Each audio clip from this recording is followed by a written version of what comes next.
let's stop chasing what doesn't serve you. I think that everybody's been in this whole burnout mode now because we've been hustling for decades now, some of us, right? And what if your success in life and relationship in general was more peaceful and just flowing versus like stressed out and like not sleeping, losing your hair, and just miserable and hating your life every day? And I bring this up because I have the privilege to coach quite a few agents, over 30 agents across the country, and teams and team leaders and incredible driver type of personalities that do incredible business. And I also have an incredible privilege to be a part of amazing networks of different business owners across the world through Tony Robbins. And what I've learned is that, gosh, we used to glamorize hustle. We used to glamorize, and I think it's still being glamorized in a lot of ways. You know, we're sold on, I think it was like a hashtag hustle. And I think I even have a shirt from a gym that I worked at said that. And I think there's a concept now, there's a whole new awakening in 2025. I've noticed a shift into energetics, number one, which I'm studying and I'm so fascinated about, and just a shift in the consciousness of the world in general. And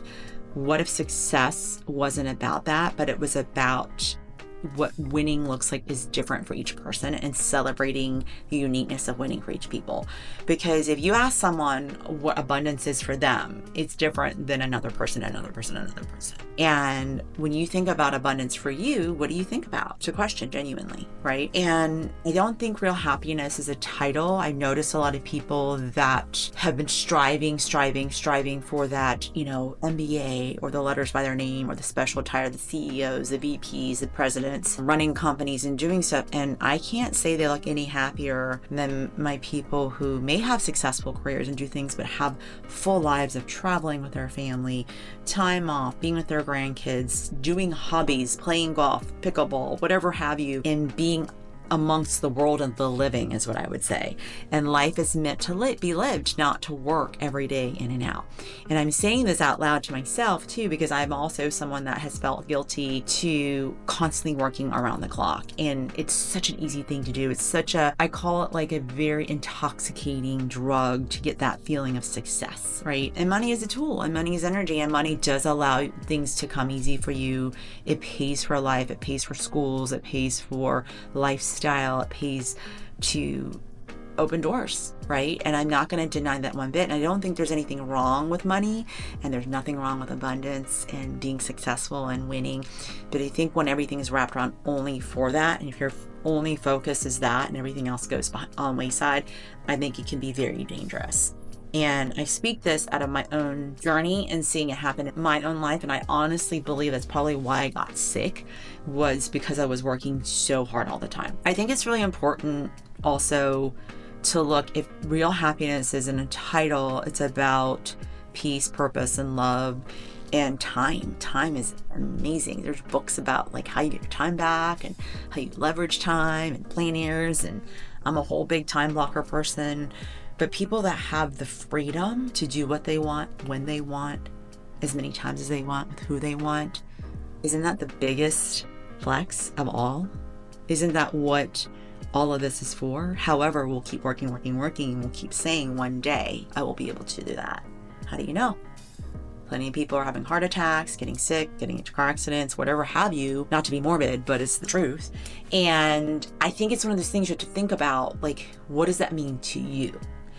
And I love that. I think Lewis Howes said on a Instagram post, he talked about, don't save the fancy outfit. Don't save your fine china. Don't save the formal dining room. Don't save the pretty dress up dresses and shoes and purses. Wear them, enjoy them, because life is short and you may not have time to enjoy them and use them. Like, why would you save something instead of use it? So life is that way too. Like, why would you not use your life and enjoy it to the fullest and only give yourself that 1 week vacation a year or 2 week vacations a year? You only get this much, right? And instead understand that there's so many ways to live life, and you can have it all if you really want, if you allow yourself.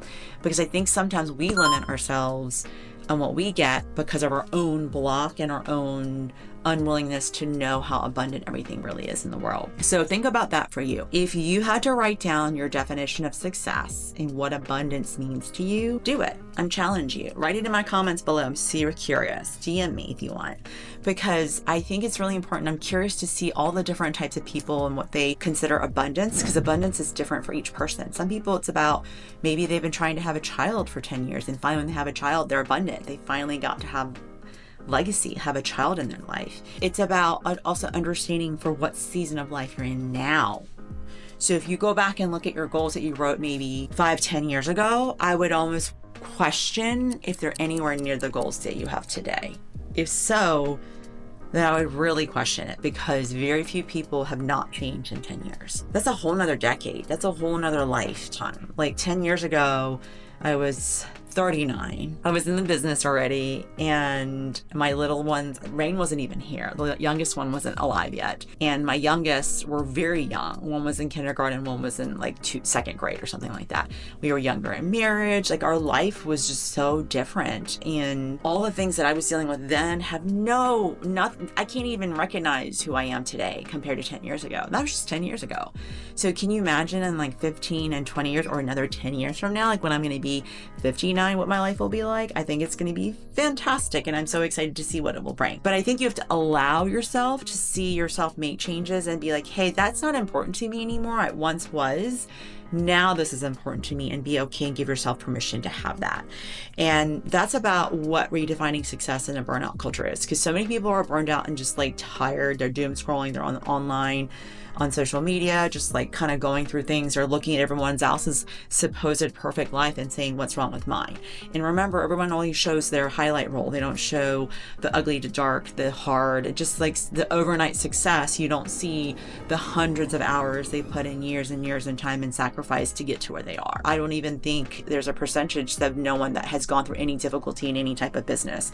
To be in business means you're solving problems. That's the whole point of being in business, is that you're solving a problem. That's why there's a need, right? So think about that for yourself. And I think I would challenge yourself to say, have an honest conversation about what is burning you out and what you're doing. Number one, what does it look like if you're not burned out? How does your life look like not burned out? Is it celebratory? Is it doing something completely different out of left field, kind of like what's happening to me right now, which is exciting and crazy, but I'm finding a way to marry it with what I already have. So would I have thought that was possible 5 years ago? No way. I never would have thought there would be a place for pranic healing and in real estate together, but there is, right? Or coaching. So here we are with life opening up for me just as it should. And so that's why I say to you, you never know if you have a passion for arts. I have so many friends that are artists that are so talented. This beautiful piece here is from a client in front of mine that has a very corporate job, but this is her outlet. This is her, heart. And I have another friend that painted a picture downstairs. And I have a lot of friends that are in the arts that do things and I just love it so much. I have friends that are really athletic that teach like spin classes on the side or yoga classes or Pilates. I think that's just so amazing that as adults that we can find different ways to let our hearts soar and allow that to happen. So if that's part of you and you're not letting those things bubble up and figure things out, that may be why you're burned out, because you're like browbeating yourself to do the things you don't want to do anymore and that don't serve you, that may have served you 5, 10, 15 years ago, but you hate it now. So take a look at your life day to day. I kind of had people do that in their calendar. What are you doing every day that you hate? What do you do every day that you love? And if you could wave a magic wand and have an ideal day, what would that look like? Really, really great way to look and see where do you want to spend time? I mean, a calendar is human creation. It's a human construct. It's not really real, right? So time's not real and it's something we've made up. How can you make time work for you? And how can you make time serve you in a way that gives you back what makes your heart full versus feel drained? That is the solution for burnout culture, in my opinion. And that is true success. Not doing what everyone tells you to do, but doing what you want to do, being joyful about it, and not having to make defense on why you're letting something go.